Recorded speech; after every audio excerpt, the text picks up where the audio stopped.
అందరికీ శుభోదయం. మానవత్వ సేవా చారిటబుల్ ట్రస్ట్ ఈరోజు వడ్లపూడిలో ఉంది.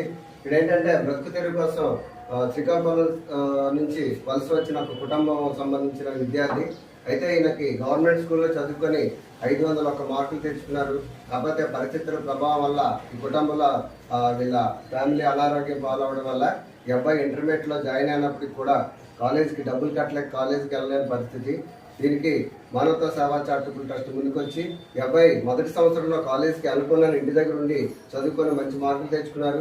అలాగే సెకండ్ ఇయర్లో కూడా ఈ అబ్బాయిని ఎలాగైనా సరే ఇంటర్మీడియట్ పూర్తి చేయించాలనే సంకల్పంతో మానవత్వ సేవా చారిటబుల్ ట్రస్ట్ ఈ అబ్బాయి కోసం చిన్న ప్రయత్నం చేసింది. అందులో భాగంగా మా మానవత్వ సేవా చారిటబుల్ ట్రస్ట్ నుంచి ఈరోజు వస్తా శ్రీనివాసరావు గారు, కల్లా ఉదయభాస్కర్ గారి కుమార్తె దిశా, వెరోనికా, అలాగే కాట్రాజు రాజేశ్వరరావు గారు, వారం చిట్టుబాబు గారు, అలాగే ఎన్ఎస్